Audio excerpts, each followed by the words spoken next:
یہ واقعہ پاکستان بننے سے کچھ سال پہلے کا ہے اور واردات کا علاقہ ایک پاکستانی صوبے کا ہے۔ اس وجہ سے میں کسی جگہ اور کسی فرد کا صحیح نام بالکل نہیں لکھوں گا۔ وہ دیہاتی علاقے کا تھانہ تھا، تھانہ خاصے بڑے گاؤں کا تھا، جو اب اتنا بڑا قصبہ بن گیا ہے کہ اس زمانے کے شہر کے برابر ہو گیا ہے۔ مجھ کو اس تھانے میں تعینات کیا گیا۔ وہاں ایک پٹھان سب انسپیکٹر تھا جس سے میں نے چارج لینا تھا۔ مجھ کو بتایا گیا کہ اس پٹھان سب انسپیکٹر ضرب خان کا بچہ، جس کی عمر 10-11 سال تھی، اغوا ہو گیا ہے اور وہ بھی اسی تھانے میں رہے گا۔ مجھ کو یہ نہیں پتا تھا کہ اس کا بچہ کس طرح اغوا ہوا ہے۔ میں سمجھا کہ پٹھانوں کی آپس میں خاندانی عداوت ہوتی ہے، تو زرگل کا کوئی دشمن آیا اور اس کے بچے کو اغوا کر کے علاقہ غیر میں لے گیا ہوگا۔ دوسری وجہ میرے دماغ میں یہ آئی کہ اس نے کسی پیشہ ور ڈاکو کو پکڑا ہوگا اور اس ڈاکو کے آدمیوں نے انتقام لینے کے لیے زرگل کا بچہ اغوا کر لیا ہوگا۔ اس زمانے میں قرقار کیمپ نہیں ہوتے تھے اور بچوں کو اپائش کر کے ان کو فقیر بنانے کا ظلم بھی نہیں تھا۔ میں اس تھانے میں چارج لینے گیا تو زرگل کو بہت ہی بری ذہنی حالت میں دیکھا۔ میں نے سب سے پہلے اس کے بچے کے اغوا کی بابت پوچھا۔ سب کہتے ہیں کہ بچے کو چڑیلیں اٹھا کر لے گئی ہیں، زرگل نے کہا۔ میں نہیں مانتا، میری اتنی عمر ہو گئی ہے، میں جنگلوں میں اور ویران علاقوں میں راتوں کو جاتا رہا ہوں، مجھ کو کبھی وہاں کوئی چڑیل نظر نہیں آئی۔ اس کی کسی کے ساتھ دشمنی بھی نہیں تھی۔ میں اس کی اس بات پر بہت حیران ہوا کہ بچے کو چڑیل اٹھا کر لے گئی ہے۔ اس نے اس بچے کی تلاش کے لیے یہ انتظام کیا تھا کہ مجھ کو چارج دے کر اس نے 1 مہینہ یہیں رہنا تھا۔ اس نے 1 مہینے کی چھٹی منظور کروا لی تھی۔ اس کا مطلب یہ تھا کہ اس کے بچے کی گمشدگی کی تفتیش اور سراغ رسانی میں نے کرنی تھی اور اس نے میرے ساتھ رہنا تھا۔ میں نے چارج لینا شروع کر دیا۔ اس چارج میں مختلف وارداتوں کی تفتیش بھی شامل تھی اور ان میں واردات بہت ہی خوفناک اور پراسرار تھی۔ میں آپ کو یہی واردات سناؤں گا۔ کچھ دن پہلے زرگل اپنے تھانے میں بیٹھا ہوا تھا۔ ابھی اس کا بچہ اغوا نہیں ہوا تھا۔ اس کو تبادلے کا آرڈر مل چکا تھا جس میں لکھا تھا کہ انسپیکٹر محبوب عالم تھانے کا چارج لینے کے لیے آ رہا ہے۔ تھانے کا ایک کانسٹیبل کسی گاؤں میں سمن کی تعطیل کے لیے گیا ہوا تھا۔ وہ واپس آیا تو اتنا خوفزدہ تھا کہ اس کے منہ سے کوئی بات بھی نہیں نکلی تھی۔ وہ مسلمان تھا، بات کرتے کرتے کلمہ شریف پڑھنے لگتا۔ اس کے ہاتھ کانپ رہے تھے۔ زرگل نے اس کو گالی دی اور بزدلی کا طعنہ بھی دیا اور کہا کہ وہ جوان مردوں کی طرح حوصلہ کر کے ساری بات سنائے۔ کانسٹیبل نے ایک گاؤں کا نام لیا اور اس نے سنا کہ وہ واپس پر اس گاؤں کے قریب سے گزرا تو اسے عورتوں کے رونے کی آوازیں سنائی دیں۔ وہ گاؤں میں یہ دیکھنے کے لیے چلا گیا کہ کون مر گیا ہے۔ نمبردار نے اس کو دیکھا تو اس کے پاس گیا۔ کانسٹیبل نے نمبردار سے پوچھا کہ کون فوت ہو گیا ہے۔ نمبردار نے اس کو ایک آدمی کا نام لے کر بتایا کہ وہ مر گیا ہے۔ اس شخص کا نام منظور سمجھ لیں۔ اگر تمہارا دل مضبوط ہے تو اس کی میت دیکھو۔ نمبردار نے کانسٹیبل کو کہا، آؤ میرے ساتھ اور تم ضرور دیکھو اسے۔ کانسٹیبل اس کے ساتھ چلا گیا۔ نمبردار اس کو ماتم والے گھر میں لے گیا۔ میت کو غسل دے کر کفن پہنایا جا چکا تھا۔ نمبردار نے کانسٹیبل کو قریب لے جا کر کفن ایک طرف کیا، میت کا منہ ننگا کیا۔ کانسٹیبل نے ہکلاتے ہوئے سب انسپیکٹر زرگل خان کو بتایا، اگر میں اکیلا ہوتا تو بے ہوش ہو کر گر پڑتا۔ میت کا کلیجہ اس کے منہ سے باہر آیا ہوا تھا اور اس کو اسی حالت میں غسل دیا گیا۔ میں فوراً باہر نکل آیا اور نمبردار میرے پیچھے پیچھے آ گیا۔ اس نے مجھ کو بتایا کہ منظور رات کو باہر کھیتوں کی رکھوالی کے واسطے وہیں سویا ہوا تھا۔ وہ 3-4 راتوں سے وہیں پر سوتا تھا۔ آج صبح لوگوں نے جا کر دیکھا، وہ پیٹھ کے بل چارپائی پر پڑا ہوا تھا اور اس کا کلیجہ منہ سے باہر آیا ہوا تھا۔ سب کہتے ہیں کہ اس کو چڑیل مار کر گئی ہے۔ نمبردار نے کانسٹیبل کو بتایا کہ گاؤں کے تمام لوگ وہاں جمع ہو گئے۔ سب یہی کہتے تھے کہ کسی چڑیل نے اس کا کلیجہ منہ کے راستے باہر نکال کر مار دیا ہے۔ ایک شاہ جی کو بلایا گیا۔ اس نے لاش کو دیکھ کر فوراً کہا کہ یہ اسی پاگل چڑیل کا کام ہے جو کبھی کبھی عورت کے روپ میں آ جاتی ہے اور کسی جوان خوبصورت کو دیکھتی ہے تو اس کو تنگ بھی کرتی ہے۔ زرگل نے اس کانسٹیبل کی بات نہ سنی، صرف یہ پوچھا کہ اس کا جنازہ نکلنے میں کتنی دیر ہے۔ کانسٹیبل نے اس کو بتایا کہ اس نے یہ بات تو کسی سے نہیں پوچھی، ایسا لگتا تھا کہ جلد ہی کریں گے۔ زرگل فوراً اٹھا اور اس نے کہا کہ میری گھوڑی فوراً لے کر آؤ۔ ذرا سے وقت میں اس کی گھوڑی بھی آ گئی۔ اس نے ایک ہیڈ کانسٹیبل کو کہا کہ وہ 2 سائیکلوں پر 2 کانسٹیبل لے کر میرے پیچھے آئے۔ زرگل گھوڑی دوڑاتا ہوا ماتم والے گھر میں جا پہنچا۔ وہ گاؤں کم از کم 2.5 میل دور تھا۔ اس نے دور ہی سے قبرستان میں لوگوں کو بھی دیکھ لیا۔ وہ قبرستان میں گیا۔ لوگ میت کو قبر کے قریب لے گئے تھے۔ قبر میں اتارنے لگے تو زرگل قبر کے اوپر جا پہنچا اور کہنے لگا ٹھہر جاؤ۔ وہ گھوڑی سے اتر کر ان کے پاس جا کھڑا ہوا۔ ننگا کرو منہ، زرگل نے کہا۔ لاش کا منہ ننگا کیا گیا۔ اس نے دیکھا کہ میت کے منہ سے جگر کا کم از کم 4 انچ لمبا ٹکڑا باہر آیا ہوا تھا۔ یہ ایک پاگل چڑیل کا کام ہے جناب، زرگل کو کسی کی آواز سنائی دی۔ اس نے دیکھا یہ وہی شاہ جی تھا جس نے کھیتوں میں لاش کو دیکھ کر یہی بات کہی تھی۔ 16 آنے سچ ہے شاہ جی، نمبردار نے کہا۔ کوئی انسان کسی انسان کا کلیجہ اس طرح منہ کے راستے نہیں نکال سکتا۔ فوراً اٹھاؤ چارپائی، زرگل نے نمبردار کو حکم دیا، اور تھانے پہنچو، اور چلو تم بھی تھانے پہنچو۔ لوگوں میں خسر پسر شروع ہو گئی۔ وہ تھانے دار کے اس حکم کو ٹھیک نہیں سمجھتے تھے، لیکن تھانے دار کے آگے بولنے کی جرات نہیں کر سکتے تھے۔ شاہ جی اس علاقے کا پیر تھا۔ اس نے آگے ہو کر کہا، خان صاحب آپ اس کی بے حرمتی نہ کریں۔ شاہ جی، زرگل نے کہا، اس کا پوسٹ مارٹم ہوگا۔ آپ اس وقت تھانے داری کے روب میں ہیں، شاہ جی نے کہا۔ میں ڈرتا ہوں کہ آپ کو کوئی نقصان نہ پہنچے۔ یہ سوچ لیں کہ اس کو چڑیل نے ہی ہلاک کیا ہے۔ ایسا نہ ہو کہ یہ چڑیل آپ کے پیچھے پڑ جائے۔ چارپائی اٹھاؤ اور چلو، زرگل نے بڑے ہی سخت روب سے کہا، اور اس نے ہیڈ کانسٹیبل کو کہا کہ تم ساتھ جاؤ فوراً۔ 4 آدمیوں نے چارپائی اٹھائی اور چل پڑے۔ زرگل گھوڑی پر سوار ہوا اور کوئی بھی مزید بات کیے بغیر وہاں سے آ گیا۔ 9-10 میل دور ایک قصبہ تھا، وہاں پر سول اسپتال تھا، پوسٹ مارٹم بھی وہیں ہونا تھا۔ سب انسپکٹر زرگل کی اس کارروائی سے آپ سمجھ گئے ہوں گے کہ اس نے نہیں مانا تھا کہ منظور کو چڑیل نے مارا ہے، اور مارنے کا طریقہ یہ اختیار کیا ہے کہ اس کا کلیجہ منہ کے راستے باہر نکال دیا ہے۔ زرگل پکا پٹھان تھا، ہٹ کا بڑا ہی سخت تھا، روبدار آدمی تھا، بڑے ہی اونچے درجے کے خاندان سے بھی تعلق رکھتا تھا۔ وہ روپے پیسے کا بھوکا نہیں تھا، اس کا پیٹ بھرا ہوا تھا۔ وہ 100% دیانتدار آدمی تھا۔ اس میں نقص صرف یہ تھا کہ تفتیش کی گہرائی میں جانے کی قابلیت نہیں رکھتا تھا، حالانکہ اس کے دماغ میں عقل اور ذہانت موجود تھی۔ وہ بے گناہ کو مشتبہ بیٹھا لیتا، جب تک یہ یقین نہ ہو جاتا کہ یہ شخص ملزم ہے، اس کو اعزار رضانی کی چکی میں بھی ڈال دیتا۔ شہادت خود نہیں ڈھونڈتا تھا، اس کی بجائے ملزم کی ہڈیاں گرم کر کے اس کی زبان سے شہادت اگلوا لیتا۔ اس کو خبر ملی کہ ایک آدمی کو کوئی چڑیل مار گئی ہے اور اس کا کلیجہ بھی منہ سے نکلا ہوا ہے، تو اس نے کہہ دیا کہ یہ جھوٹ ہے، اور اس نے فوراً جا کر لاش کو برائے پوسٹ مارٹم اپنے قبضے میں لے لیا۔ مگر اس کے آگے اس کے لیے مشکل بن گئی تھی کہ اپنے شک کو صحیح کس طرح ثابت کرے۔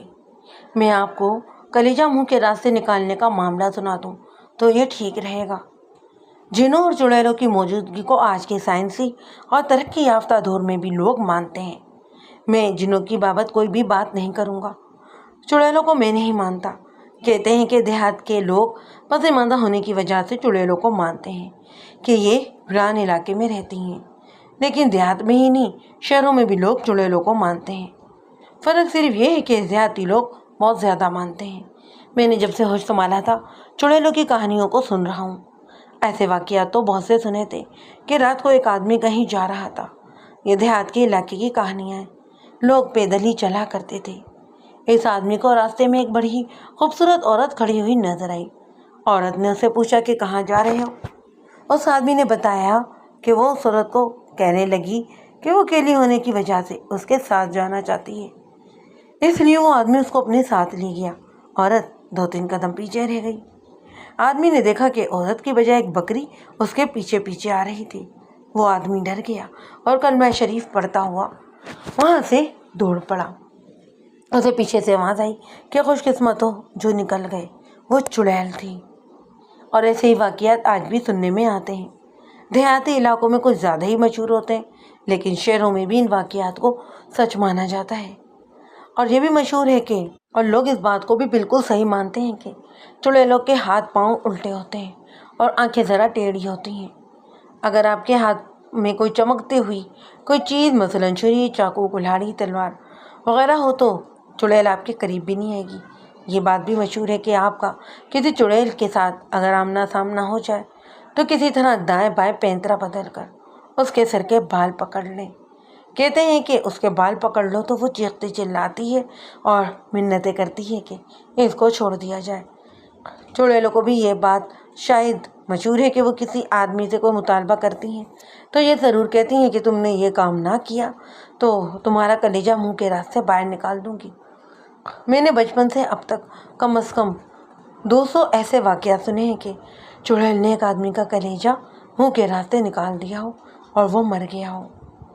یہ بھی لوگ سچ مانتے ہیں کہ چڑیل ایک آدمی پر عاشق ہو گئی اور اس کو وہ نہایت خوبصورت عورت کے روپ میں ملتی تھی۔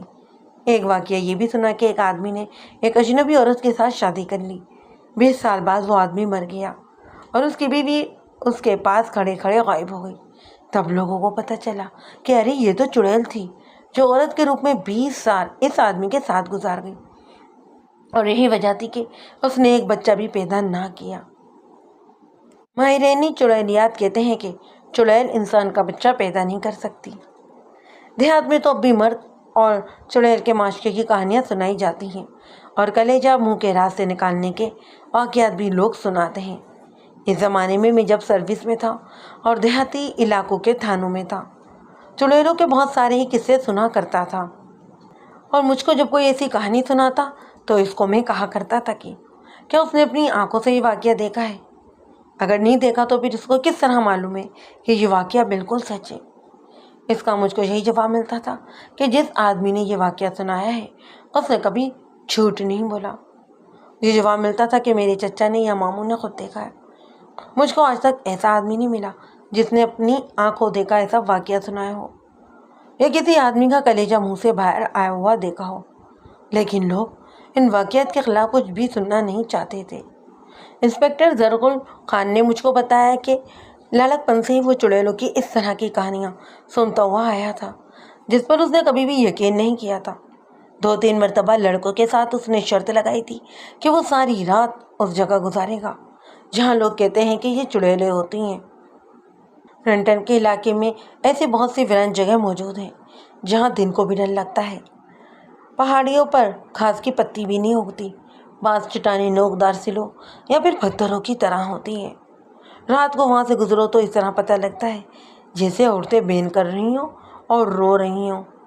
یہ 2 چٹانوں کے درمیان سے جو ہوا گزرتی ہے وہ سلوں اور پتھروں سے ٹکرا کر رونے اور چیخنے جیسی آوازیں پیدا کرتی ہے۔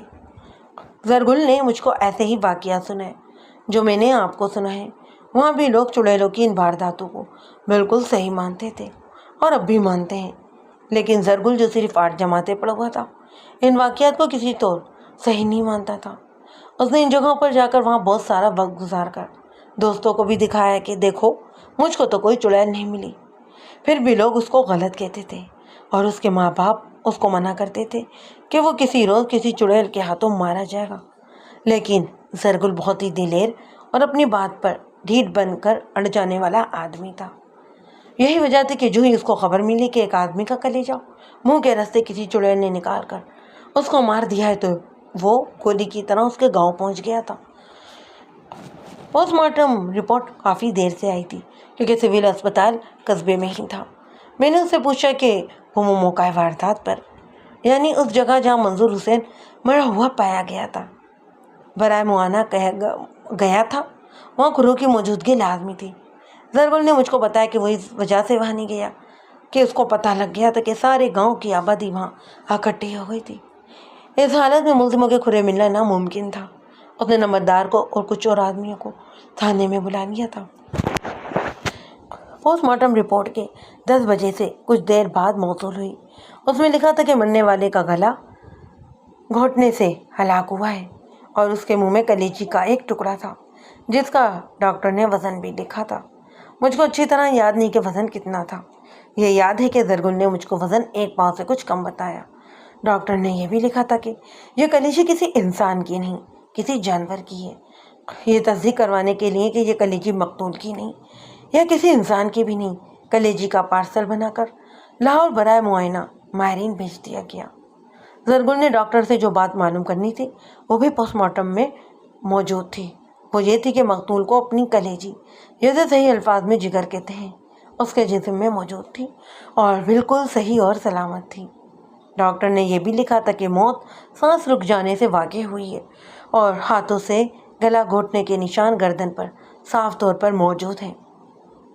لاش وارثوں کے حوالے کر کے زرگل نے مقتول کے باپ کو بلایا، لیکن پتہ لگا کہ اس کا باپ تو بہت عرصے کا مر چکا ہے۔ ضرورت اس کے کسی خون کے رشتے دار کی تھی جو مقتول کے گھریلو اور ذاتی معاملات صحیح طور پر بتا سکتا تھا۔ صبح تھانے میں رونق لگی ہوئی تھی۔ مقتول کی ماں کی طرف سے FIR زیر دفعہ 302 تحریر ہوئی جو زرگل نے مجھ کو دکھائی۔ میں نے نوٹ کیا کہ FIR کچھ کمزور لکھی ہوئی تھی۔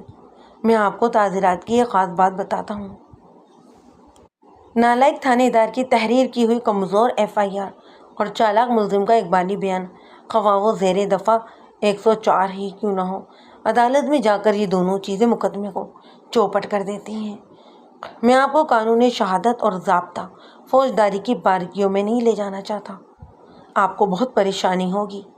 میں صرف یہ بتانا چاہتا ہوں کہ زرگل نے بڑی صحیح کارروائی کی تھی، شک کی بنا پر کسی کی رپورٹ کے بغیر قتل کا مقدمہ درج کر لیا۔ اس کو کہتے ہیں آبیل مجھے مار۔ لیکن اس دور میں تھانے دار اپنے آپ کو لوگوں کے جان و مال اور قانون کا محافظ سمجھتے تھے اور دیانتداری سے اپنی ڈیوٹی پوری کرتے تھے۔ اب زرگل اس واردات کی تفتیش کا چارج مجھ کو دے رہا تھا۔ اس نے تفتیش جس حد تک پہنچایا تھا وہ میں آپ کو سنائے دیتا ہوں۔ زرگل نے سب سے پہلے مقتول کے بزرگوں مثلاً چچا، تایا، ماموں وغیرہ سے معلوم کیا تھا کہ ان کی یا منظور کی خاندانی یا ذاتی دشمنی کسی کے ساتھ تھی۔ سب نے کہا تھا کہ اتنی سخت دشمنی نہ خاندان کے کسی کے ساتھ تھی اور نہ ہی مقتول کی۔ مقتول کی ماں کا بیان بھی ایسا ہی تھا۔ ماں تو مانتی ہی نہ تھی کہ اس کے بیٹے کو کسی انسان نے قتل کیا ہے۔ وہ کہتی تھی کہ اس کا بیٹا اتنا خوبصورت جوان تھا کہ کوئی چڑیل اس پر عاشق ہو گئی تھی اور کسی دوسری چڑیل نے اس کو مار ڈالا۔ زرگل نے اس کو اچھی طرح سمجھا دیا تھا کہ اس کے بیٹے کے منہ میں بھیڑیا یا پھر بکری کی کلیجی کا ٹکڑا دیا گیا تھا، لیکن یہ بات عورت نہیں مانتی تھی۔ زرگل کے ایک سوال کا جواب دیتے ہوئے ماں نے بتایا کہ اپنی بیوی کے ساتھ مقتول کی زندگی بہت اچھی اور پیار و محبت سے گزر رہی تھی۔ مقتول کے چال چلن کی بابت معلومات بہت ضروری تھی۔ اس کی ماں نے تو یہی کہنا تھا کہ اس کا بیٹا پکا مومن تھا۔ یہ باتیں زرگل نے دوسروں سے معلوم کی۔ اس نے نمبردار کا بیان دیا۔ جناب آپ مالک اور حاکم ہیں، نمبردار نے بیان دیتے ہوئے کہا۔ میں اب بھی یہی کہتا ہوں کہ منظور کو کسی چڑیل نے ہی مارا ہے۔ تو اس کے منہ میں کسی جانور کی کلیجی کا ٹکڑا کیا تمہارے باپ نے دیا تھا؟ زرگل نے اپنے پٹھانی انداز میں کہا۔ جناب خان صاحب، نمبردار نے کہا، یہ تو غیب کی باتیں ہیں، میں کم عقل آدمی کیا کہہ سکتا ہوں؟ جنوں اور چڑیلوں کے اپنے طور طریقے ہوتے ہیں، تم کم عقل نہیں ہو؟ ہاں، زرگل نے کہا، تم بے ایمان ہو۔ جو کچھ میں پوچھتا ہوں اس کا ٹھیک ٹھیک جواب دو، بار بار مت کہو کہ اس کو کسی چڑیل نے مارا ہے۔ خان صاحب، نمبردار نے غلاموں کی طرح ہاتھ جوڑ کر کہا، میں تو آپ کی جوتیوں کا بھی غلام ہوں۔ اگر آپ مجھ سے اپنی مرضی کا بیان لینا چاہتے ہیں تو میں آپ کا حکم بجا لاؤں گا۔ میں چڑیل کا نام بار بار اس لیے لیتا ہوں کہ منظور نے میرے آگے رونا رویا تھا کہ ایک چڑیل اس کو تنگ کرتی تھی۔ زرگل نے تنزیہ لہجے میں پوچھا، میں جناب کو وہ بات سنا رہا ہوں جو منظور نے میرے ساتھ کی تھی، نمبردار نے کہا۔ 1.5-2 مہینے پہلے کی بات ہے۔ منظور نے پریشانی کی حالت میں مجھ کو کہا کہ وہ جہاں کہیں اکیلا ہوتا ہے ایک عورت اس کے سامنے آ جاتی ہے اور اس کو پیار و محبت پر مجبور کرتی ہے۔ پہلے پہل یہ عورت اس کو کھیتوں میں ملی پر منظور نے اس کو ٹال دیا۔ منظور نے تمہیں یہ نہیں بتایا کہ وہ آتی کہاں سے تھی؟ زرگل نے پوچھا، اور چلی کہاں پر جاتی تھی؟ وہ کہتا تھا کہ وہ اس کو کوئی اجنبی عورت سمجھتا تھا، نمبردار نے جواب دیا۔ وہ اس طرح سامنے آتی تھی جیسے فصل میں سے نکلی ہو، پھر وہ پیٹ پھیر کر چلی جاتی اور فصل میں ہی کہیں غائب ہو جاتی تھی۔ منظور کہتا تھا کہ وہ بہت ہی خوبصورت عورت ہے۔ ایک روز منظور نے دیکھا تو اس کا خون خشک ہو گیا۔ اس عورت کے پاؤں الٹے تھے اور جب اس نے ہاتھوں کی طرف دیکھا تو وہ بھی الٹے ہی تھے۔ اس کی آنکھیں بہت ہی خوبصورت تھیں، لیکن غور سے دیکھا تو یہ ذرا ترچھی نظر آئیں۔ اب تو منظور اس کے ساتھ جائز یا ناجائز دوستی لگا ہی نہیں سکتا تھا۔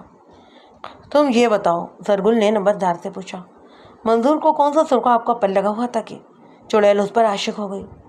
خان صاحب، نمبردار نے کہا، آپ سرخاب کا پر کہتے ہیں؟ اگر آپ اس کو دیکھتے تو آپ بھی یہ بات ضرور کہتے کہ ارے یہ تو بہت ہی خوبصورت جوان ہے۔ خوبصورتی کے علاوہ اس کی آواز اونچی اور سریلی تھی۔ رات کو جب وہ ہیر وارث شاہ یا سیف الملک گاتا تھا تو مسافر رک جاتے تھے۔ اس میں کوئی شک نہیں کہ گاؤں کی عورتیں بھی اس کو دیکھ کر رک جاتی تھیں۔ پھر اس میں خوبی یہ بھی تھی کہ وہ 2 من کا پتھر اٹھا کر سر سے اوپر لے جاتا تھا۔ کبڈی کا اتنا زبردست کھلاڑی تھا کہ اس کو کوئی گرا نہیں سکا تھا۔ آپ نے اس کی لاش کفن میں لپٹی ہوئی دیکھی تھی۔ اس کا چہرہ کلیجہ باہر آنے کی وجہ سے بگڑا ہوا تھا۔ اگر آپ اس کا جسم دیکھتے تو کہتے کہ یہ ایک جوان مرد کا جسم ہے۔ زرگل کے دل میں شک پیدا ہو گیا۔ اگر گاؤں کی عورتیں مقتول کو دیکھ کر رکتی تھیں تو ایسا ہوا ہوگا کہ کسی عورت کے ساتھ مقتول کے تعلقات بن گئے ہوں گے اور وہ اسی وجہ سے مارا گیا ہوگا۔ یہ بات زرگل نے بعد میں معلوم کرنا تھی۔ پہلے تو اس نے نمبردار کا بیان لینا تھا۔ اس نے نمبردار کو کہا کہ وہ اپنا بیان جاری رکھے۔ پھر خان صاحب ایسے ہوا، نمبردار نے کہا کہ فصل کٹ کر کھیتوں میں آ گئی۔ اس کے خشک ہونے میں بھی دن لگنے تھے۔ لوگ اپنا ایک ایک آدمی اپنے کھیتوں میں رکھوالی کے لیے سلاتے تھے۔ منظور اپنے کھیتوں میں خود سویا تھا۔ پہلی رات وہ سویا تو صبح ہوتے ہی میرے پاس آیا اور کہنے لگا کہ رات کو چڑیل اس کے پاس آئی تھی اور وہ عورت کے روپ میں تھی۔ وہ اس کے پاس بیٹھ گئی اور کہنے لگی کہ میں ساری رات تمہارے ساتھ گزار دوں گی۔ منظور ڈرتا رہا اور اس کی منتیں کرتا رہا، لیکن چڑیل صبح کی اذان تک اس کے پاس رہی۔ میں اس کو شاہ جی کے پاس لے گیا۔ شاہ جی نے اس کی آنکھوں میں دیکھا اور کہنے لگا کہ ان کو اس چڑیل کی جھلک منظور کی آنکھوں میں نظر آ رہی ہے۔ شاہ جی کہتے تھے کہ وہ اس چڑیل کو جانتے ہیں، یہ بڑی ہی بدماش اور خطرناک چڑیل ہے۔ شاہ جی نے یہ بھی بتایا کہ کسی زمانے میں کسی گاؤں میں ایک بڑی ہی خوبصورت اور جوان ہندو عورت ہوتی تھی جس کا نام رام پیاری تھا، اور اس کا خاوند جوانی میں ہی مر گیا۔ ہندو عورت بیوہ ہو جائے تو اس کی دوسری شادی نہیں ہو سکتی۔ اس نے منظور جیسے خوبصورت جوان مرد کے ساتھ در پردہ دوستی لگا لی۔ وہ آدمی شادی شدہ تھا۔ اس کے سالوں نے رام پیاری کو قتل کر دیا، اور اس کے 2-3 مہینے بعد لوگوں کو ویرانوں میں کسی عورت کے رونے کی اور بین کرنے کی آواز سنائی دیتی تھی۔ رات کو اکیلے مسافر کو تو وہ چھوڑتی ہی نہیں تھی۔ شاہ صاحب بتاتے ہیں کہ یہ اس زمانے کی بات ہے جب انگریز نئے نئے آئے تھے۔ رام پیاری پہلے جو ہے بدرو تھی اور اس کے بعد چڑیل بن گئی۔ شاہ جی کے قبضے میں بڑے بڑے اکڑ جی نے، لیکن یہ چڑیل ان کے قبضے میں نہیں آئی۔ پھر شاہ جی نے منظور کو تعویذ دیے۔ اس نے ایک تعویذ بازو سے باندھ لیا اور دوسرا گلے میں لٹکایا، لیکن رات کو یہی چڑیل آئی اور دونوں ہی تعویذ اتار کر لے گئی۔ منظور نے مجھ کو بتایا تو میں اس کو پھر شاہ جی کے پاس لے گیا۔ شاہ جی نے 2 تعویذ لکھے اور پانی میں گھول کر منظور کو پلا دیے۔ ان تعویذوں کا بھی کچھ اثر نہیں ہوا۔ شاہ جی نے منظور کو تاکید کی تھی کہ وہ اس چڑیل کے ساتھ کسی بھی قسم کا کوئی تعلق قائم نہ کرے۔ اگر کیا تو وہ اندر سے سوکھ جائے گا اور پھر اس کی اولاد نہیں ہوگی۔ سب انسپکٹر زرغل خان نے مجھ کو بتایا کہ جب نمبردار یہ بیان دے رہا تھا تو زرغل بالکل خاموشی سے سنتا رہا، بلکہ اس نے نمبردار کی حوصلہ افزائی کی کہ وہ بولتا چلا جائے، اسے اسے قاتل تک پہنچنے کے لیے اشارے ملنے تھے۔ خان صاحب، نمبردار نے زرغل خان کو بیان دیتے ہوئے کہا، شاہ جی نے مجھ کو بتا دیا تھا کہ منظور بڑے ہی خطرناک چکر میں پھنس گیا ہے۔ اگر یہ رام پیاری کی بات مانتا ہے تو بھی اس کی قسمت میں موت ہی لکھی ہے۔ چڑیل نے اس کو زندہ نہیں چھوڑنا تھا۔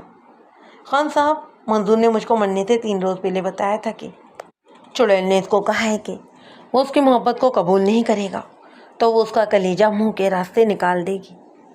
چڑیل نے اس کو یہ بھی کہا تھا کہ وہ شاہ جی کے پاس نہ جایا کرے۔ وہ کہتی تھی کہ میں ہندو ہوں، مجھ پر تمہارے شاہ کے تعویذوں کا کوئی اثر نہیں ہو سکتا۔ پھر وہی ہوا، وہ اس کے پاس آئی اور یہ ڈر کر یا اسے جان چھڑانے کے لیے بھاگ اٹھا۔ چڑیل نے اس کو پکڑ کر اس کا کلیجہ منہ کے راستے باہر نکال دیا۔ اس کا مطلب یہ ہوا کہ زرغل نے کہا کہ تم کو معلوم ہے کہ وہ چارپائی سے اٹھ کر بھاگا اور چڑیل نے اس کو جا کر پکڑ لیا۔ مجھ کو یہ بتاؤ کہ اس کی لاش کہاں پڑی ہوئی تھی؟ چارپائی پر خان صاحب، نمبردار نے جواب دیا۔ چارپائی سے کتنی دور جا کر چڑیل نے اس کو پکڑا تھا؟ یہ تو میں نہیں بتا سکتا خان صاحب، نمبردار نے جواب دیا۔ پھر تم یہ بات کس طرح بتا سکتے ہو کہ وہ بھاگا تھا؟ یہ تو میرا قیاس ہے، نمبردار نے جواب دیا۔ تم باہر جا کر بیٹھو، زرغل نے کہا، ٹھیک طرح سوچو، میں تم سے پھر کچھ دیر بعد پوچھوں گا۔ مجھ کو امید ہے کہ تمہارا یہ خیال بدل جائے گا۔ تم گاؤں کے نمبردار ہو اور تم کو اتنا بھی نہیں پتا کہ گاؤں میں کسی کے ساتھ کسی عورت کے غلط تعلقات ہیں۔ مجھ کو شک ہے کہ منظور کے تعلقات کسی عورت کے ساتھ ضرور ہوں گے۔ نہیں خان صاحب، نمبردار نے کہا، میں یہ نہیں کہتا کہ منظور کے تعلقات کسی کے بھی ساتھ نہیں تھے، میں تو یہ کہتا ہوں کہ مجھ کو نہیں معلوم۔ اس نے کچھ سوچ کر 2 آدمیوں کے نام لیے اور کہنے لگا، ان دونوں کے ہی ساتھ منظور کا اٹھنا بیٹھنا زیادہ تھا۔ آپ ان کو بلا لیں، وہ آپ کو صحیح بات بتا دیں گے۔ نمبردار کو اٹھا کر زرگل نے ان دونوں آدمیوں کو تھانے میں فوری طور پر طلب کیا۔ اس کے SI نے اس کو بتایا کہ یہ دونوں پکے اپنے مخبر ہیں۔ وہ دونوں رسہ گیری کے جرم میں 1 سال قید کی جرم بھی کاٹ چکے تھے۔ ان دونوں آدمیوں کے آنے میں خاصا وقت لگنا تھا۔ اس دوران زرگل تھوڑا آرام کرنے کے لیے اپنے گھر چلا گیا۔ صبح کے وقت واپس تھانے میں آیا۔ وہ دونوں ہی آدمی تھانے میں آئے ہوئے تھے۔ زرگل نے ان دونوں کے بیان الگ الگ لیے۔ دونوں کے ہی بیان آپس میں ملتے تھے اور ان سے نمبردار کے بیان کی تصدیق بھی ہوتی تھی۔ ان دونوں سے جو باتیں معلوم ہوئی وہ یہ تھیں کہ مقتول کے تعلقات کسی عورت کے ساتھ نہیں تھے۔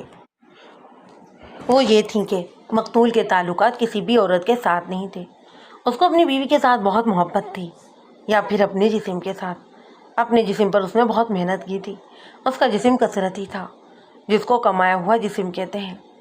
دونوں نے ہی بتایا کہ منظور نے ان کو پریشانی کی حالت میں بتایا تھا کہ ایک چڑیل اس کے پیچھے پڑی ہوئی ہے اور شاہ جی کے تعویذ اس پر کوئی اثر نہیں کر رہے۔ زرگل نے ان دونوں کو کہا تھا کہ انہوں نے منظور کو یہ مشورہ کیوں نہیں دیا کہ وہ کھیتوں میں نہ سویا کرے یا پھر کسی اور کو بھی ساتھ سلایا کرے۔ ان میں سے ایک نے بتایا کہ چڑیل نے اس کو کہا تھا کہ وہ جس رات گھر سوئے گا اس رات وہ اس کی بیوی کا کلیجہ منہ کے راستے نکال دے گی۔ منظور بیچارہ اپنی بیوی کو مروانا نہیں چاہتا تھا۔ ان دونوں کے ہی بیان لے کر زرگل شاہ جی کے پاس چلا گیا۔ اس کا گھر مقتول کے گاؤں کے بالکل ساتھ تھا، جہاں پر اس نے اپنی الگ دنیا بسائی ہوئی تھی۔ یہ قلعے کی طرح کچھ زیادہ حویلی تھی۔ زرگل نے مجھ کو بتایا کہ جب وہ شاہ جی کے گھر میں اس کے سامنے گیا تو شاہ جی نے اس کا استقبال اسی طرح روکھے طریقے سے کیا جیسے زرگل اس کا ادنا سا مرید ہو۔ شاہ جی، زرگل نے اس کو کہا، منظور پر آپ کے تعویذوں کا اثر کیوں نہیں ہوا؟ جناب خان صاحب، شاہ جی نے مستانی سی آواز میں کہا، آپ کے سوال کا جواب تو میں بعد میں دوں گا، اس سے پہلے میں آپ کو خبردار کرنا ضروری سمجھتا ہوں کہ آپ نے اپنے اوپر ایک خوفناک خطرہ لے لیا ہے۔ کیا جی چڑیل مجھ کو نقصان پہنچائے گی؟ ہاں خان صاحب، شاہ جی نے کہا، جس جسم کی آپ نے ڈاکٹروں سے چیڑ پھاڑ کروائی ہے، اس جسم کے ساتھ چڑیل کو بہت محبت تھی۔ آپ نے اس جسم کی بے حرمتی کی ہے۔ شاہ جی، زرگل نے کہا، اگر اس کو منظور کے جسم کے ساتھ اتنی زیادہ محبت تھی تو پھر اس کو مارا کیوں؟ منظور ہم کو مرا ہوا نظر آتا ہے، شاہ جی نے کہا، ہم نے اس کو دفن بھی کر دیا ہے، لیکن اس کی روح کہیں نہیں گئی، وہ رام پیاری کے ہی پاس ہے۔ خان صاحب، آپ اپنا مغز نہ کھپائیں، یہ ایک علم ہے جس کو آپ نہیں سمجھ سکتے۔ میں نے ریاض کیا ہے، چلے کاٹے ہیں، بڑے بڑے جتن کیے ہیں، پھر کہیں جا کر میں یہ کہہ سکتا ہوں کہ مجھ کو باپ کی پیری فقیری ملی ہے۔ اتنی محنت کے باوجود یہ چڑیل میرے ہاتھ نہیں آئی۔ نمبردار منظور کو میرے پاس لایا کرتا تھا، میرے تعویذ بیکار ہو گئے تھے۔ مجھ کو پتہ چل گیا تھا کہ منظور کا خاتمہ قریب ہے، میں اس کو نہیں بچا سکتا تھا۔ میں خود آپ کے پاس آنے کا ارادہ کر رہا تھا۔ ایک تو آپ نے چڑیل کے مارے ہوئے آدمی کی بے حرمتی کی، پھر آپ نے باقاعدہ تفتیش بھی شروع کر دی۔ چڑیل یہ سمجھ رہی ہے کہ آپ اس کے خلاف کارروائی کرنا چاہتے ہیں۔ کیا آپ اس چڑیل کو حاضر کر سکتے ہیں؟ زرگل نے پوچھا۔ اگر حاضر کر سکتے ہیں تو کیا میں اس کے ساتھ بات کر سکتا ہوں؟ آپ کیا کہیں گے اسے؟ میں اس کو کہوں گا کہ اپنی زبان سے کہہ دے کہ منظور کو اس نے مارا ہے۔ زرگل نے کہا، میرا شک ختم ہو جائے گا اور میں تفتیش بند کر دوں گا۔ آگ کے ساتھ مت کھیلو خان صاحب، شاہ جی نے کہا، مجھ کو آپ کی ذات کے ساتھ دلچسپی ہے۔ آگے آپ اپنی مرضی کے خود مالک ہیں، آپ حاکم ہیں۔ وہ جو مر گیا ہے اس کو میں نہیں بچا سکا، آپ کو بچا سکتا ہوں، اور آپ کو خبردار کرنا میرا فرض تھا جو میں نے ادا کر دیا ہے۔ اگر میں یہ کہوں کہ یہ چڑیل نہیں تھی تو؟ زرگل نے کہا، میں آپ کو زبردستی تو نہیں منوا سکتا خان صاحب۔ شاہ جی نے بھی کہا، میں آپ کو بتاتا ہوں۔ زرگل نے کہا، منظور کے منہ میں اس کا اپنا کلیجہ نہیں تھا، وہ بھیڑ بکری کی کلیجے کا ٹکڑا تھا اور منظور کو گلا گھونٹ کر مارا گیا ہے۔ شاہ جی نے زرگل کو عجیب و غریب دلیلیں دے کر منوانے کی کوشش کی، لیکن وہ نہ مانا۔ زرگل شاہ جی کے پاس نمبردار کے بیان کی تصدیق کروانے گیا تھا، جو اس نے کر لی کہ نمبردار منظور کو شاہ جی کے پاس لے گیا تھا۔ زرگل کو یہ تو یقین تھا کہ منظور قتل ہوا ہے، اور چڑیلوں کی محبت اور عاشقی کے قصے تو ہم پر ہنستے ہیں، لیکن اس کو قتل کا باعث معلوم نہیں ہو رہا تھا۔ اس نے جب نمبردار کی یہ زبانی سنا کہ منظور کشش والا نوجوان آدمی تھا تو اس کے دل میں یہ بیٹھ گیا کہ وہ کسی عورت کے پیچھے قتل ہوا ہے۔ بیویاں اپنے خاوندوں کی جاسوسی کرتی رہتی ہیں۔ ہر بیوی کو شک ہوتا ہے کہ اس کا خاوند خفیہ دوسری عورت کے ساتھ دوستی لگائے ہوئے ہے، اور منظور جیسے پرکشش آدمی کی بیوی کو تو زیادہ ہی شک ہونا چاہیے تھا۔ یہ سوچ کر اس نے منظور کی بیوی کو تھانے بلا لیا۔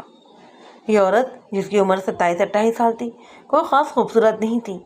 گندمی رنگ تھا، نقوش اچھے تھے اور جسم بھی اچھا تھا۔ رو رو کر اس کی آنکھیں سوجی ہوئی تھیں۔ میں تمہارے خاوند کو زندہ نہیں کر سکتا، زرگل خان نے اس کو کہا۔ اس کے قاتل کو پھانسی دلوا سکتا ہوں۔ کیا تم بتا سکتی ہو کہ اس کو کس نے قتل کیا ہے؟ چڑیل تھی کوئی، اس نے کہا۔ آپ چڑیل کو پھانسی نہیں دے سکتے، جھوٹ ہے یہ، زرگل نے کہا۔ اس کا گلا دبا کر اس کو قتل کیا گیا ہے اور اس کے منہ میں بکری کی کلیجی کا ٹکڑا تھا۔ سب کہتے ہیں کہ اس کو چڑیل نے ہی مارا ہے، بیوی نے کہا۔ تو میں کیسے کہہ دوں کہ اس کو چڑیل نے نہیں مارا؟ زرگل نے دیکھا کہ وہ اپنے وہم سے ہٹتی ہی نہیں، تو اس نے اس عورت سے پوچھا کہ منظور کا چال چلن کیسا تھا۔ اس نے کہا کہ منظور پر اس نے کوئی شک نہیں تھا، سنا ہے گاؤں کی عورتیں اس کو بہت چاہتی تھیں۔ زرگل نے کہا، کوئی ایسی عورت، جوان لڑکی ہوگی جو اس کو بہت چاہتی ہو، ذرا سوچ کر جواب دو۔ اس نے بہت سوچا اور کہا کہ اس کو کسی لڑکی پر شک نہیں۔ تم کو اس نے بتایا ہوگا کہ ایک چڑیل اس کو عورت کے روپ میں ملتی ہے، زرگل نے کہا۔ اس نے میرے ساتھ کبھی ایسی کوئی بات نہیں کی، اس نے کہا۔ وہ ڈرا تو رہتا ہوگا، زرگل نے کہا۔ نہیں جی، اس نے کہا، میں نے اس کو کبھی بھی ڈرا ہوا نہیں دیکھا، پریشان سا اور گھبرایا ہوا بھی نہیں رہتا تھا۔ نہ جی نہ، مقتول کی بیوی نے جواب دیا۔ وہ تو خوش رہنے اور خوش رکھنے والا آدمی تھا۔ زرگل اس عورت کے بیان پر حیران ہو رہا تھا۔ اس نے یہ خیال کیا کہ یہ عورت اپنے خاوند کے غم میں نہیں ڈالے اور اس کا دماغ صحیح نہیں سوچ رہا۔ اکثر لوگ کہتے ہیں کہ جو مر جائے اس پر کوئی الزام نہیں لگانا چاہیے۔ زرگل نے بھی منظور کی بیوی کو پھر کسی وقت بلانے کا فیصلہ کیا اور اس کو اس کے گاؤں بھیج دیا۔ سب انسپکٹر زرغل خان 2-3 مخبروں سے پوچھتا رہا، لیکن اس کو کوئی بھی سراغ والی بات نہ ملی۔ اس نے مجھ کو مکمل سنایا کہ کسی آدمی یا عورت سے اس نے کیا پوچھا تھا۔ میں نے اچھی طرح محسوس کر لیا کہ وہ گہرائی میں نہیں چاہ رہا تھا۔ میں نے اس کو بتایا کہ وہ کہاں پر کیا غلطیاں کرتا رہا ہے۔ اتنے میں اس کو ایسا صدمہ پہنچا کہ اس کو اپنی بھی ہوش نہ رہی۔ اس کا ایک ہی تو بیٹا تھا جس کی عمر 11 برس تھی۔ تھانے والے گاؤں سے تھوڑی ہی دور ایک ندی گزرتی تھی جس کا پانی گہرا نہیں تھا۔ لڑکا اس میں نہانے کے لیے یا ایسا سمجھو کہ پانی میں کھیلنے کے لیے چلے جایا کرتے تھے۔ زرگل کا بیٹا بھی جایا کرتا تھا۔ موسم ابھی اتنا زیادہ گرم نہیں تھا، پھر بھی لڑکوں نے ندی پر جانا شروع کر دیا۔ تھانے دار کی بیوی تھانے دارنی نہیں ہوتی، DSP ہوتی ہے، اور تھانے دار کا بیٹا SP سے کم نہیں ہوتا۔ زرگل نے خود ہی مجھ کو بتایا کہ اس نے اپنے بیٹے کو بہت بگاڑ دیا تھا۔ وہ بیٹے کو کنٹرول میں لانے کی کوشش کر رہا تھا، لیکن اب پانی سر سے گزر چکا تھا۔ اس نے لڑکے کو مارا پیٹا بھی تھا، لیکن لڑکا اور زیادہ ڈھیٹ ہو گیا۔ گاؤں میں اس نے کیا خرابی کرنی تھی، وہ اسکول سے بھاگ جاتا تھا۔ ماسٹروں پر باپ کی تھانے داری کا روب جما تھا اور کھیل کود کا زیادہ شوقین تھا۔ اس کا من پسند کھیل ندی میں نہانا، تیرنا اور پانی میں کودنا تھا۔ اپنے جیسے لڑکوں کو ساتھ لے کر ندی پر چلا جاتا۔ ایک روز وہ ندی پر گیا اور واپس نہیں آیا۔ زرگل نے کانسٹیبل کو ندی پر بھیجا کہ بچے کو ندی سے لے آئے۔ کانسٹیبل پریشانی کی حالت میں واپس آیا۔ اس کے ساتھ 3-4 اسی کی عمر کے لڑکے تھے۔ کانسٹیبل کے ہاتھ میں زرگل کے کپڑے تھے، پر لڑکا ساتھ نہیں تھا۔ زرگل نے جب اپنے بیٹے کے کپڑے دیکھے اور اس کو کانسٹیبل کے ساتھ اپنا بیٹا نظر نہ آیا تو اسے غشی آنے لگی۔ لڑکے جو کانسٹیبل کے ساتھ آئے تھے انہوں نے بتایا کہ ضمیر گل یعنی کہ زرگل کا بیٹا ان کے ساتھ تھا۔ وہ سب پانی میں کھیلتے اور ناچتے کودتے رہے۔ بہت دیر بعد انہوں نے دیکھا کہ ضمیر گل ان میں نہیں۔ سب نے اس کو بہت تلاش کیا مگر وہ نہ ملا۔ اس کے کپڑے اور چپل وہاں پر پڑے ہوئے تھے جہاں سب لڑکوں نے اتار کر رکھے تھے۔ زرگل اس خیال سے اٹھ کر دوڑ پڑا کہ ضمیر گہرے پانی میں چلا گیا ہوگا۔ بچے کم گہرے پانی میں کھیلا کودا کرتے تھے۔ میں نے بعد میں یہ ندی دیکھی تھی جہاں بچے نہایا کرتے تھے۔ وہاں سے 40-45 قدم آگے ندی مڑتی تھی۔ موڑ تقریباً 90 درجے زاویے کا تھا۔ دونوں ہی کناروں پر چٹانیں تھیں جو ریتیلی تھیں اور پتھریلی بھی۔ پانی سامنے والی جو چٹان کے ساتھ ٹکرا کر مڑتا تھا اور وہاں پر پانی گہرا تھا۔ ندی زمین کی عام سطح سے نیچے تھی، کنارے ڈھلانے تھے، ڈھلانوں پر درخت تھے، اونچی گھاس بھی تھی۔ زرغل ندی پر پہنچا، اس کے پیچھے پیچھے ایک ہیڈ کانسٹیبل اور کچھ آدمی گاؤں کے، جن کو پتہ لگا تھا کہ تھانے دار کا بچہ گم ہو گیا ہے، ندی پر پہنچ گئے۔ زرغل باپ تھا، وہ جاتے ہی ندی کے گہرے پانی میں کودنے لگا تو کسی نے اس کو پکڑ لیا۔ 2-3 آدمی گہرے پانی میں اتر گئے۔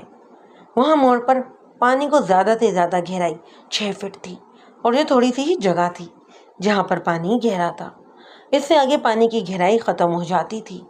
ان آدمیوں نے گہرے پانی کی اس تھوڑی سی جگہ میں تہ تک جا کر ٹٹولا اور دیکھا، پر انہیں بچہ نہ ملا۔ ایک خطرہ یہ تھا کہ پانی جب چٹانوں کے نیچے ٹکرا کر مڑتا ہے تو چٹانیں کٹتی رہتی ہیں اور ایک مدت کے بعد پانی کے نیچے غار سی بن جاتی ہے۔ جو آدمی اس سے واقف نہیں ہوتا وہ غلطی سے پانی کے بہاؤ کے ساتھ اندر چلا جائے تو نکل نہیں سکتا۔ نہ نکلنے کی وجہ یہ بھی ہے کہ آدمی پانی سے ابھرتا ہے تو اس کا سر غار کی چھت کے ساتھ لگتا ہے اور اتنے زور سے لگتا ہے کہ غشی طاری ہو جاتی ہے، اور جو آدمی یہ سوچ کر پانی میں ڈبکی لگا کر اندر جاتے ہیں کہ یہ پانی کا بنایا ہوا غار ہے تو وہ صحیح سلامت باہر آ جاتے ہیں۔ اس کے اندر جب آدمی مر جاتا ہے تو لاش کو پانی باہر نہیں آنے دیتا۔ اس کام کے 2 ماہر ڈبکی لگا کر چٹان کے نیچے بھی چلے گئے۔ باہر آ کر انہوں نے بتایا کہ اندر تو کچھ بھی نہیں، مختصر یہ کہ ہر طرح کی کوشش کی گئی لیکن بچے کا نام و نشان تک نہ ملا۔ آپ اندازہ کر سکتے ہو کہ زرغل کا کیا حال ہوا ہوگا۔ اس کا تو دماغ ہی خراب ہو گیا تھا۔ اس نے 2-3 کانسٹیبلوں اور گاؤں کے 4-5 آدمیوں کی یہ ڈیوٹی لگا دی کہ وہ پانی میں ڈبکیاں لگاتے رہیں اور بچے کو نکالیں۔ اس کے حکم کی تعمیل میں ان 2 آدمیوں کے علاوہ کئی آدمی سارا دن اور ساری رات پانی میں ڈبکیاں لگاتے رہے۔ صبح ہوتے ہی زرغل پھر ندی پر پہنچ گیا۔ جب سب نے اس کو کہا کہ لڑکا پانی میں نہیں تو اس نے پھر یقین کر لیا۔ اس کے بچے کے ساتھ کھیلنے والے لڑکوں میں سے 2 نے بتایا کہ وہ ندی کے اگلے موڑ کی طرف چلا گیا تھا، پھر اس کو ادھر آتے کسی نے نہیں دیکھا۔ ان بچوں نے یہ بھی بتایا کہ ان میں سے کبھی کوئی گہرے پانی کے قریب بھی نہیں گیا تھا۔ میں جس روز چارج لینے کے لیے تھانے میں گیا، اس بچے کو لاپتہ ہوئے 4-5 دن گزر گئے تھے۔ زرغل منظور کے قتل کو تو بھول ہی گیا۔ ان 4-5 دنوں میں اس نے تفتیش 1 انچ بھی آگے نہیں بڑھائی تھی۔ اس کو تبادلے کا حکم بھی مل چکا تھا۔ اس نے درخواست لکھ کر علاقہ DSP کو دستی جا کر دی اور اس کو زبانی بھی کہا تھا کہ وہ بچے کی تلاش کے لیے نئے تھانے دار کے ساتھ رہنا چاہتا ہے، لہذا اس کو کم از کم 1 مہینے کی چھٹی دے دی جائے۔ ہونا تو یہ چاہیے تھا کہ مجھ کو بھی اس تھانے میں نہ بھیجا جاتا، لیکن بالائی افسروں نے زرغل کی ذہنی حالت دیکھ کر اس کو 1 مہینے کی چھٹی دے دی اور مجھ کو تھانے کا چارج لینے کے واسطے بھیج دیا۔ میں سب سے پہلے علاقہ DSP کے پاس گیا، جو دستور تھا۔ دیکھو محبوب عالم، اس انگریز DSP نے مجھ کو کہا تھا، ہم نے تمہارا تبادلہ روکا نہیں اور سب انسپکٹر زرغل کو چھٹی دے دی ہے۔ اس کا بچہ لاپتہ ہے، اس وجہ سے اس کا دماغ ٹھیک کام نہیں کرتا۔ ہم نے اس کی تسلی کے لیے اس کو چھٹی دی ہے۔ ہمیں اس کیس کی جو رپورٹ زرغل کے تھانے سے ملی ہے، اس سے ہمیں شک ہوتا ہے کہ زرغل کا بچہ کسی انتقامی کارروائی کے تحت لاپتہ کر دیا گیا ہے۔ اس سے پہلے قتل کی ایک واردات ہوئی ہے جس کو تمہارے لوگوں نے عجیب و غریب واردات بنا دی ہے۔ DSP نے مسکرا کر مجھ سے پوچھا، کیا تم مانتے ہو کہ چڑیلیں اس طرح کسی کو مار دیتی ہیں جس طرح ایک آدمی مارا گیا ہے؟ نہیں صاحب، میں نے جواب دیا، میں نے کبھی قتل کی ایسی واردات نہیں دیکھی جس میں قاتل کوئی چڑیل یا بدرو ہو۔ پھر تم اس کیس کی تفتیش کر لو گے؟ DSP نے مسکراتے ہوئے کہا تھا۔ زرغل جب اپنے بچے کی بات کرتا تھا تو وہ دانت پیسنے لگتا اور پھر اس کے آنسو نکل آتے۔ محبوب، اس نے جذباتی سے لہجے میں مجھ سے پوچھا، کیا تم میرے بچے کو کہیں سے لا سکتے ہو؟ بھائی زرغل، میں نے کہا، تم نے ایسی بات کیوں کہی ہے؟ اس علاقے کی ساری آبادی قتل ہو جائے تو بھی میں سب سے پہلے تمہارے بچے کو تلاش کروں گا۔ میں اچھی طرح جانتا ہوں کہ تمہارے دل کا اور دماغ کا کیا حال ہوگا۔ اگر تم اپنا دماغ اپنے قابو میں رکھتے تو ان 4-5 دنوں میں بچے کے قریب پہنچ سکتے تھے۔ برا محسوس نہیں کرنا، تم نے قتل کی جو تفتیش کی ہے وہ بھی صحیح نہیں کی۔ مجھ کو ایک بات بتاؤ، کیا تم شاہ جی کے پاس نہیں گئے؟ کس لیے؟ اس نے پوچھا اور کہنے لگا، میں ایک بار گیا تو تھا۔ وہ تو قتل کے سلسلے میں گئے تھے نا، میں نے کہا، بچے کی گمشدگی کے پاس تم اس کے پاس اس مطلب سے جاتے کہ وہ اپنے آپ کو غیبی طاقت رکھنے والا پیر سمجھتا ہے، تو تمہارے بچے کا اتا پتہ بتائے کہ وہ کہاں پر ہے۔ میں نہیں گیا، اس نے جواب دیا۔ پرسوں رات میری بیوی نے مجھ کو بتایا تھا کہ وہ مجھ سے چوری چھپے شاہ جی کے پاس گئی۔ مجھ کو یہ شک ہے کہ اس شاہ کے ہاتھ میں اپنے باپ کی گدی کے سوا کچھ بھی نہیں، لیکن میری بیوی آخر بچے کی ماں ہے، وہ چلی گئی۔ وہ گئی تو مجھ سے چوری تھی، لیکن وفادار بیوی ہے، اس نے مجھ کو بتا دیا۔ کیا؟ میں نے چوک کر کہا۔ اب مجھ کو بھی بتاؤ کہ تمہاری بیوی کو شاہ جی نے کیا کہا تھا؟ یہی میں تم کو بتانے لگا تھا، زرغل نے کہا۔ شاہ جی نے اس کو کہا تھا کہ ابھی وہ نہیں بتا سکتا کہ بچہ زندہ ہے یا نہیں۔ اس نے یہ بھی کہا تھا کہ تمہارے خاوند نے ایک ایسی مخلوق کو ناراض کر دیا ہے جو نظر نہیں آتی، لیکن ہم سب کا بھیڑا غرق کر سکتی ہے۔ شاہ جی نے یہ بھی کہا تھا کہ اپنے خاوند کو کہو کہ یہ تفتیش روک دے۔ شاہ جی نے مراقبے میں جا کر میری بیوی کو بعد میں یہ بتایا کہ بچے کو اسی غیبی مخلوق نے انتقامی طور پر غائب کیا ہے۔ زرغل، میرے منہ سے بے اختیار نکلا۔ میں یہ نہیں بتا سکتا کہ بچہ زندہ ہے یا نہیں، پر میں یہ بتا سکتا ہوں کہ بچہ ڈوبا نہیں، اس کو اغوا کیا گیا ہے، اور اس کو اس مطلب سے اغوا کیا گیا ہے کہ منظور کے قتل کی تفتیش رک جائے۔ کیا تم نے یہ نہیں سوچا کہ منظور کو قتل کیا گیا ہے اور مشہور یہ کیا جا رہا ہے کہ اس کو چڑیل نے مارا ہے؟ اس بات پر بھی غور کرو کہ شاہ جی نے پہلے تم کو پھر تمہاری بیوی کو کہا کہ تفتیش کو روک دو۔ کیا تم کو شاہ پر شک ہے؟ زرغل نے پوچھا۔ ضروری نہیں، میں نے کہا۔ فوری طور پر جو شک میرے دماغ میں اٹھا وہ یہ ہے کہ بچے کو اغوا کیا گیا ہے۔ پھر میں شاہ کو تھانے نہ بلا لوں؟ زرغل نے پوچھا۔ ابھی نہیں، میں نے کہا۔ پہلے مجھ کو اس جگہ لے چلو جہاں سے بچہ لاپتہ ہوا ہے۔ ہم اس جگہ چلے گئے۔ وہاں مجھے کوئی خورا یا کوئی سراغ یا اشارہ نہیں مل سکتا تھا۔ میں صرف ندی کے اس تھوڑے سے حصے کو دیکھنا ضروری سمجھتا تھا جہاں سے بچہ لاپتہ ہوا تھا۔ میں معلوم نہیں کس وجہ سے یہ کس منڈ میں زرغل کو کہہ دیا کہ بچہ ڈوبا نہیں، اس کو اٹھایا گیا ہے۔ تم ذرا دل پر پتھر رکھو اور صبر کرو، میں منظور کے قتل کی تفتیش نئے سرے سے کروں گا۔ زرغل نے میری بات مان لی۔ میں نے بھی تھانے کا چارج مکمل طور پر نہیں لیا تھا، میں وقت ضائع نہیں کرنا چاہتا تھا۔ زرغل کو کہا کہ وہ ان تمام آدمیوں کو تھانے بلائے جن سے وہ پوچھ گچھ کر چکا ہے۔ اس نے اسی وقت ان سب کی، جن میں مقتول کی ماں اور بیوی کو بھی شامل تھا، تھانے میں طلبی کا بندوبست کر دیا۔ جتنی دیر میں یہ لوگ آتے میں نے کچھ اور بھی چارج لے لیا۔ میں دیکھ رہا تھا کہ زرغل کا دماغ حاضر نہیں تھا۔ مجھ کو کبھی یہ خیال آتا کہ اس کا بچہ زندہ ہے اور کبھی یہ کہ وہ مارا جا چکا ہے۔ سب سے پہلے نمبردار 2 آدمیوں کے ساتھ آیا۔ ان کو دور سے دیکھ کر زرغل نے مجھ کو بتایا کہ یہ دونوں ہی مخبر ہیں، اور انہوں نے جو بیان دیا تھا وہ بہو نمبردار کے بیان کے ساتھ ملتا تھا۔ میں نے نمبردار کو الگ کمرے میں بٹھا لیا، زرغل کو اپنے ساتھ نہ رکھا۔ میں نے نمبر کے ساتھ اس طرح بات کی جیسے میں ناڑی اور ڈھیلا ڈالا تھانے دار ہوں اور نمبردار کو دانشمند اور تجربے کار آدمی سمجھتا ہوں۔ میں تمہارے تجربے سے فائدہ اٹھانا چاہتا ہوں، میں نے نمبردار کو کہا۔ میں نے ابھی بھی تھانے کا چارج لیا ہے، میں نمبرداروں پر بھروسہ کرنا چاہتا ہوں۔ تم جو کہو گے میں اسی کو ٹھیک سمجھوں گا۔ تم سرکاری آدمی ہو اور اپنے گاؤں کے لوگوں کو جتنا تم سمجھتے ہو اتنا بھی میں نہیں سمجھ سکتا۔ منظور کے قتل کی بات کرو، کیا تم کو یقین ہے کہ اس کو چڑیل نہیں مارا ہے؟ میں نے جھوٹ بولا، میں نے چڑیلوں کے مارے ہوئے 2 آدمی بھی دیکھے ہیں۔ ہاں حضور، اس نے جواب دیا، اس کو چڑیل نہیں مارا ہے۔ لیکن خان صاحب نہیں مانتے، اس کی بات نہ کرو، میں نے بناوٹی تن سے کہا۔ یہ پٹھان ہے، خر دماغ ہے۔ میں نے نمبردار کا چہرہ دیکھا، اس کے چہرے سے وہ گھبراہٹ دور ہو گئی جو نئے تھانے دار کی طلبی پر اس کے چہرے پر آئی ہوئی تھی۔ اس کی بجائے اس کے چہرے پر رونق سی آ گئی۔ اس نے میرے کہنے پر اپنا بیان شروع کر دیا، اور یہ وہی بیان تھا جو وہ زرغل کو دے چکا تھا۔ میں نے اپنے طریقے سے جرح کی تو میرے دماغ میں مزید کچھ شک پیدا ہوئے۔ پھر ان دونوں آدمیوں کو باری باری بلایا جو اس کے ساتھ آئے تھے۔ انہوں نے بھی وہی بیان دیے جو زرغل مجھ کو سنا چکا تھا، اور اب نمبردار نے جو بیان دیا تھا ان پر بھی میں نے جرح کی۔ دونوں میرے کئی سوالوں کے جواب تسلی بخش نہ دے سکے۔ زرغل جب مجھ کو اس سب کے بیان سنا رہا تھا تو میں بڑے ہی غور سے سن رہا تھا۔ مجھ کو شک اسی وقت ہوا تھا کہ قتل کی واردات میں ان لوگوں کا بھی ہاتھ ہے۔ میں نے ان کو ابھی نہیں چھوڑنا تھا۔ میرے دماغ میں تفتیش کی ایک لائن آئی ہوئی تھی، میں اس کے مطابق ہی اپنے دماغ کو استعمال کر رہا تھا۔ منظور کی بیوی بھی آ گئی اور اس کی ماں بھی۔ میں نے پہلے ماں کو اندر بلایا، اس نے وہی جذباتی باتیں شروع کر دیں جو وہ پہلے زرغل کے ساتھ کر چکی تھی۔ میں اب اس کو حقیقی باتوں کی طرف لانے کی کوشش کرنے لگا۔ کیا تمہیں معلوم تھا کہ چڑیل تمہارے بیٹے کے پیچھے پڑی ہوئی ہے؟ میں نے اسے پوچھا۔ ایک نہیں سینکڑوں، میں نے جواب دیا۔ اس کے آواز جہاں تک پہنچتی تھی وہاں تک لوگ کام دھندا چھوڑ کر کھڑے ہو جاتے تھے۔ ماں جی، میں نے جھنجھلائی ہوئی آواز میں کہا، میں تمہارے بیٹے کی تعریفیں نہیں سننا چاہتا، میں اس کے قاتل کو پکڑنا چاہتا ہوں۔ میرے ساتھ ہوش کی باتیں کرو۔ لیکن قاتل تو چڑیل ہے، اس نے کہا، اس کو کیسے پکڑو گے؟ کیا یہ تمہارا اپنا خیال ہے؟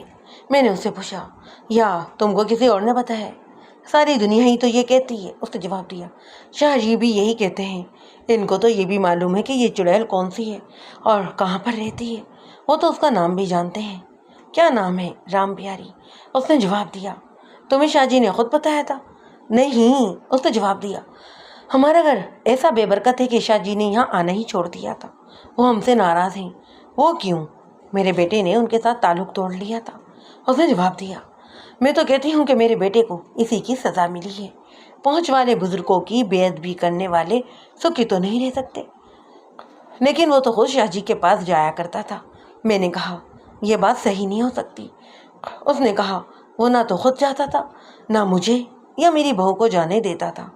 ایک وقت تھا جب شاہ جی بڑے ہی زندہ تھے تو میں وہاں سلام کرنے کے لیے جایا جاتی تھی، گھر میں برکت بھی تھی۔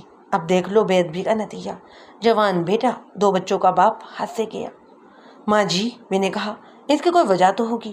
ہاں، اس نے جواب دیا، میرا بیٹا بڑا ہی سیدھا لڑکا ہے، گاؤں کی مسجد کا پیش امام اس کو بہت پسند کرتا تھا، اذان میرے بیٹے سے دلوایا کرتا تھا۔ اس امام کی اور شاہ جی کی آپس میں کوئی کھٹپٹ تھی۔ امام کے کہنے پر میرے بیٹے نے شاہ جی کی مریدی چھوڑ دی اور ان کے ساتھ سلام دعا بھی ختم کر دی۔ جب یہ عورت یہ باتیں کر رہی تھی تو مجھ کو یاد آ رہا تھا کہ نمبردار نے اور اس کے ساتھ آنے والے 2 آدمیوں نے کہا تھا کہ وہ منظور کو شاہ جی کے پاس لے گئے تھے۔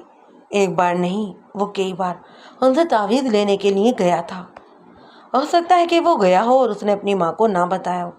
میں نے ماں کو باہر بھیج کر منظور کی بیوی کو بلایا۔ منظور کو قتل ہوئے کئی روز گزر چکے تھے، اس کی بیوی اب کچھ ہوش و حواس میں تھی۔ میں نے اس سے پوچھا کہ کیا اس کو معلوم تھا یا نہیں کہ منظور کے پیچھے کوئی چڑیل پڑی ہوئی ہے۔ اس نے کہا کہ اس کو یہ بات معلوم نہیں، اگر ایسی بات ہوتی تو وہ مجھ کو ضرور بتا دیتا۔ اس نے ساتھ یہ بھی کہا۔ مقتول کی بیوی نے کہا کہ ہماری آپس میں اتنی محبت تھی کہ وہ ذرا ذرا سی بات بھی مجھ کو بتا دیتا تھا۔ کیا وہ تمہیں بھی شاہ جی کے ہاں نہیں جانے دیتا تھا؟ شاہ جی کے ساتھ تو اس نے دشمنی پیدا کر لی تھی، اس نے جواب دیا۔ کہا کرتا تھا کہ اس شاہ جی کا باپ پہنچ والا تھا اور اس کے ہاتھ میں صحیح بیری بھی تھی، لیکن یہ شاہ بدماش آدمی ہے۔ کیا تم نے مان لیا تھا کہ یہ شاہ جی بدماش آدمی ہے؟ توبہ کرو جی توبہ، اس نے کہا۔ مجھ میں اتنی جرات کہاں کہ میں اتنی بڑی گدی کی بے ادبی کرتی؟ میں تو اپنے خاوند کو ہی پیر سمجھتی تھی، لیکن پیروں کے پیر کے خلاف میں کوئی بات سوچ بھی نہیں سکتی۔ ایک بات تو بتاؤ، میں نے کہا، لیکن تم چھپا جاؤ گی۔ شادی سے پہلے یا شادی کے فوراً بعد تم شاہ جی کے ہاں تو جاتی ہوگی؟ ہاں جی، اسے جواب دیا، میں کبھی کبھی جایا کرتی تھی۔ کہیں ایسا تو نہیں کہ منظور کو کبھی شک ہوا ہو کہ شاہ جی کے ساتھ تمہارا تعلق کچھ ایسا ویسا ہے؟ میرا خیال ہے کہ اس کو ایسا شک کبھی نہیں ہوا تھا، اس نے جواب دیا۔ کوئی ایسی ویسی بات بھی کبھی نہیں ہوئی تھی۔ اگر میں یہ کہوں کہ مرنے سے مہینہ 1.5-2 مہینہ پہلے منظور شاہ جی کے پاس جاتا رہا ہے تو کیا تم یہ بات مان لو گی؟ نہیں، بالکل نہیں، اس نے جواب دیا۔ وہ ضد کا بڑا ہی پکا تھا، میں بالکل نہیں مانوں گی کہ وہ وہاں پر گیا تھا۔ میں نے ضرور کو کہا کہ وہ ان کے گاؤں کے پیش امام کو بلوائے۔ میں نے نمبردار کو بلایا۔ میں نے کہا، تم منظور کو شاہ جی کے پاس لے جاتے رہے ہو، وہ تعویذ لینے کے لیے اکیلا بھی تو جاتا ہوگا؟ ہاں حضور، اس نے کہا، وہ آتا جاتا رہتا تھا۔ تمہارے گاؤں کے پیش امام کیسا آدمی ہے؟ ٹھیک آدمی نہیں ہے حضور، اس نے جواب دیا۔ ہم کو پتہ لگا ہے کہ وہ وہابی ہے۔ کیا وہ مانتا ہے کہ وہ وہابی ہے؟ اپنی زبان سے تو نہیں کہتا، نمبردار نے جواب دیا، لیکن اس کے طور طریقے وہابیوں والے ہیں۔ شاہ جی کے خلاف باتیں کرتا ہے اور کہتا ہے کہ اسلام پیری مریدی کی اجازت نہیں دیتا۔ ہم اس کو مسجد سے نکال رہے ہیں، پردیسی سمجھ کر ہم نے اس کو رکھ لیا تھا۔ یہ باتیں شاہ جی کے کانوں میں بھی پہنچی ہوں گی۔ میں نے کہا، پھر شاہ جی نے اس کو مسجد میں کیوں رہنے دیا؟ شاہ جی تو بادشاہ آدمی ہے، اس نے جواب دیا، وہ کسی کا بھی دل نہیں دکھانا چاہتے۔ کہا کرتے ہیں کہ اس گدی کی جس نے بھی بے ادبی کی وہ اپنی سزا خود ہی پالے گا۔ ہاں، جسے منظور نے پالی ہے، میں نے کہا، اور نمبردار کی آنکھوں میں آنکھیں ڈال کر بھی دیکھا۔ اس نے بھی تو شاہ جی کی مریدی سے توبہ کر لی تھی۔ میں نے ایک بات خاص طور پر نوٹ کی کہ نمبردار کی آنکھوں میں اور چہرے پر بے چینی پیدا ہو گئی تھی۔ اس کے منہ سے کوئی بھی بات نہیں نکلی۔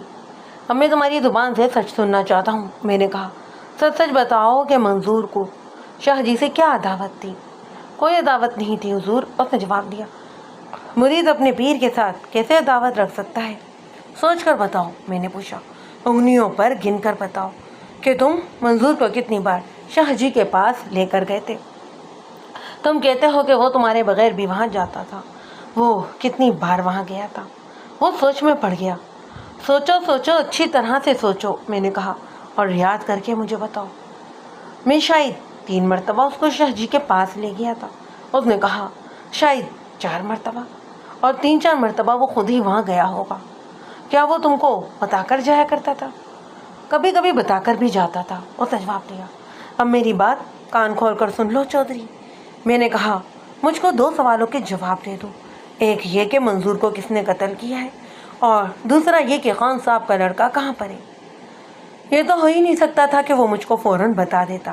اس نے ویسا ہی کیا اور انکار کیا، اور یہ بھی کہا کہ میں معلوم نہیں کیوں اس پر اتنا خوفناک الزام لگا رہا ہوں، اور جس انداز سے وہ انکار کر رہا تھا اس انداز کو میں اچھی طرح جانتا تھا۔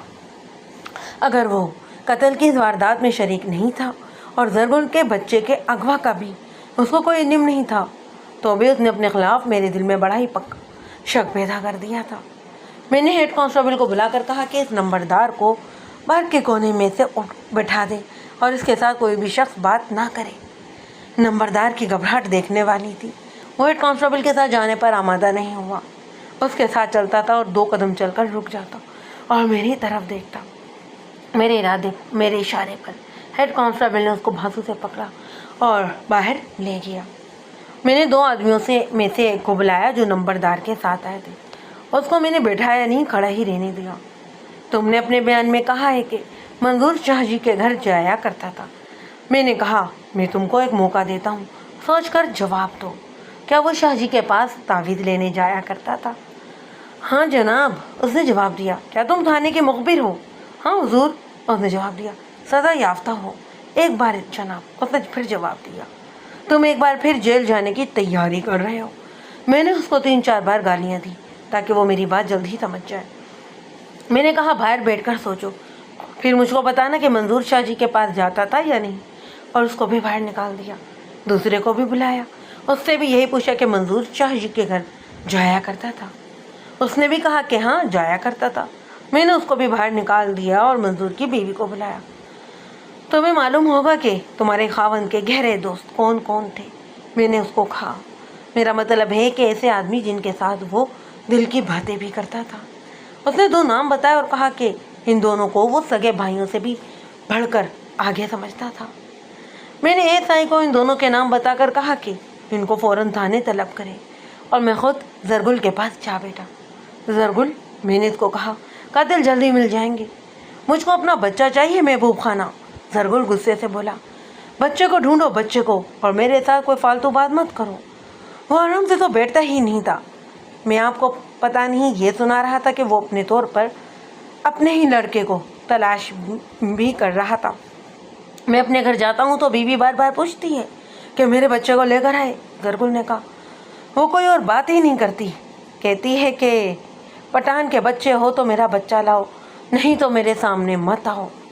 میں اس کو تسلی دینے کے سوا اور کیا کر سکتا تھا؟